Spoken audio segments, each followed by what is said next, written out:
Bonjour. Bien. Les blocs servent-ils à ranger les choses dans votre dessin pour après les manipuler plus facilement? Oui, mais pas forcément que ça. Alors il y a un petit truc de dessinateur avec les blocs, c'est que quand ils sont créés, ils sont disponibles à tout moment. Dans votre dessin, attention. Dans le dessin, pas dans le logiciel.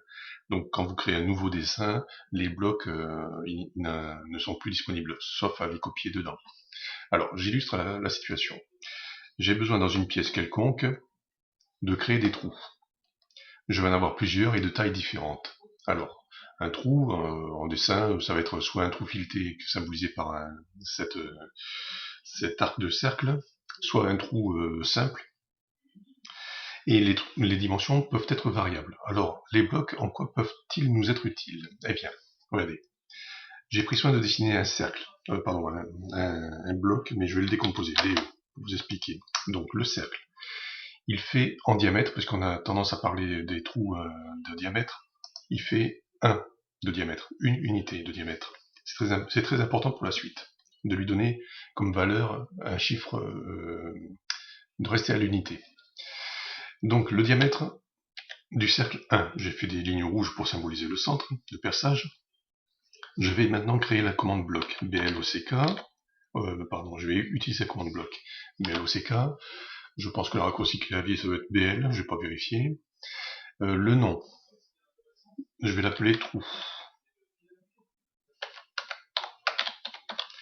Trou Z.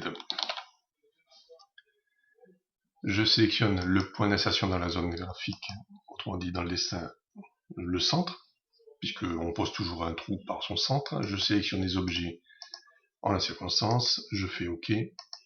Il me dit voulez-vous écraser, parce que j'avais déjà écrasé, je l'avais déjà créé pour vérifier ce que je suis en train de vous dire durant ma préparation.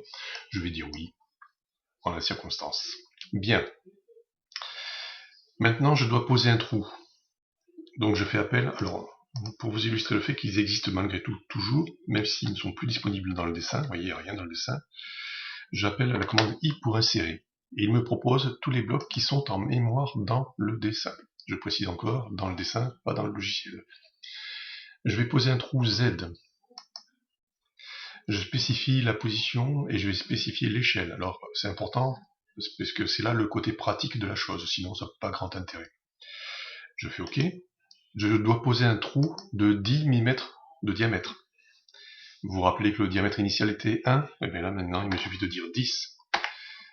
Je n'ai rien d'autre à faire que de faire entrer pour prendre par défaut en Y la même échelle que pour les X. Donc je fais entrer.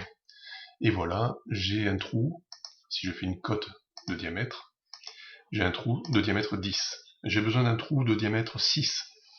I, entrée, le même, je fais OK, je pointe où il est, je lui dis 6, et entrée. Je reprends la commande diamètre, j'ai bien un trou de 6. Je dois à nouveau faire un trou, mais cette fois-ci fileté, I, entrée. Je choisis le bon bloc, trou filé. Hop. Voilà. Position, échelle, OK, je pose. Celui-là, il doit faire 12. 12, entrée, entrée. Je vérifie. Diamètre. Il fait bien 12. Voilà en quoi les blocs peuvent être aussi utiles. Cela permet d'obtenir une bibliothèque qui n'est pas, comment dire, pas très fournie dans le sens que il n'y a pas besoin, par exemple pour les trous, vous voyez, d'avoir 36 blocs. Le même trou fera toutes les tailles dont vous avez besoin. Le même bloc fileté fera toutes les tailles dont vous avez besoin. Diamètre 20, 30, 32, 6, 3, 2, etc. Il suffit de manipuler l'échelle. Voilà en quoi j'utilisais les blocs dans mon quotidien de dessinateur. Vous voyez, une fois qu'on a compris un peu l'astuce, il n'y a rien de très compliqué là aussi. Donc là, je ne peux que vous encourager à acquérir cette habitude de travail, créer vos propres blocs.